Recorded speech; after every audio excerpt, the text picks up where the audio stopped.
Hey y'all, it's Kylie, and today I'm going to be breaking out my dual brush pens to do a little bit of blending. I don't do much blending normally because I just love the classic black and white look, but there are three main techniques for blending that I've just been playing around with.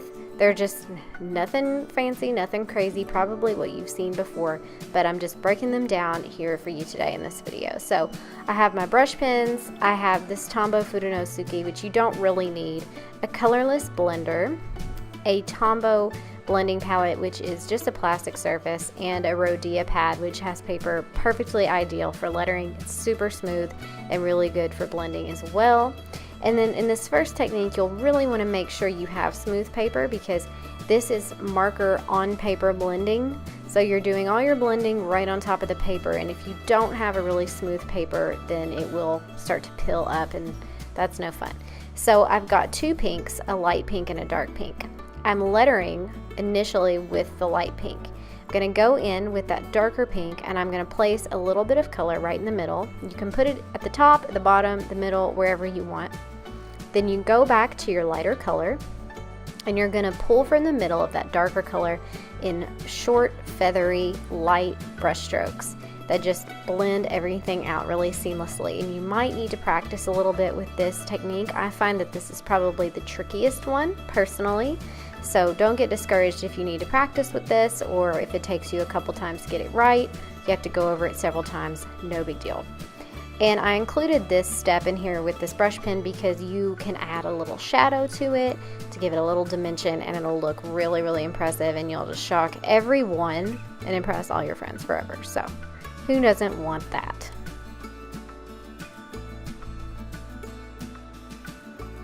And then I also wanted to just show you this same technique, but we're putting our darker color at the top with this A, and then in the next letter, we're going to put it at the bottom. So I'll just stop talking and you can watch the magic happen.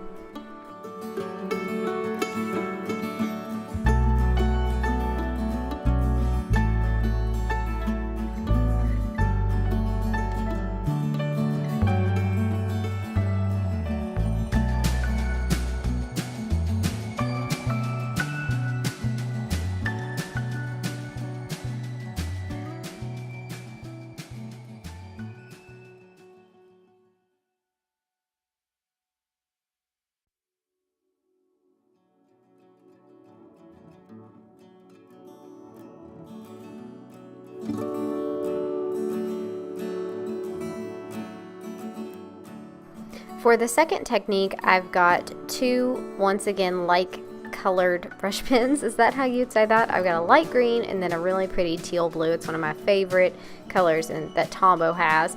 And I'm just going to take the top off both, and I'm going to apply that teal green color right to the tip of the light green color. And this sometimes can freak people out, but I promise it looks really cool. All you're doing is putting a little bit of that darker ink into the lighter ink, and then as you letter, I promise that brush is going to clean itself, but before it does, you're going to get a really pretty ombre gradient. And you can also do the opposite. You can apply the lighter color to the darker, and it will look just about the same. You might have to stop to do this a couple times in your lettering piece just to ensure that everything looks nice and ombre, but ultimately, this is one of my favorite ways to do this. Finally, I have the last, and I think the easiest and most foolproof method for blending, and that is using the Tombow blending palette. I've got a really light yellow. You almost can't tell it's yellow. It looks green on the cap. And then I've got that teal blue because, once again, I love it. I can't get away from it. And then you're just going to apply both of those colors onto the palette, and then you can basically use whichever marker you want to create this blended look. So when you're ready to refill, you basically just dip that brush right into the color. Once again, these are self-cleaning tips, so they're not going to stain. Even if they look stained, I promise they won't. But that yellow dipped into the teal is absolutely insane. It starts out really pretty teal, turns into like a light green, and then by the end, it's totally yellow, and it looks magnificent. And I do not use that word lightly. So the last method that we're going to get ourselves into, so I guess there's technically 4, no, there's just 3, because this is the same thing, but we're using the Tombow colorless blender. I hardly ever use this just because I like a really opaque lettering, but you can use the colorless blender basically to achieve the same thing. If you're worried about staining your tips, then this is a good way to avoid that, because the colorless blender really is only meant to blend. So there you go. And yeah, guys, that's about it. You just wipe that Tombow blending palette off with a little bit of water and a washcloth. It's all good, things cleaned up, and you've got some awesome blending going on. How easy is that? Anyway, I hope you have enjoyed today's video talking a little bit about blending. I certainly had fun. So I'll catch you next time. Bye.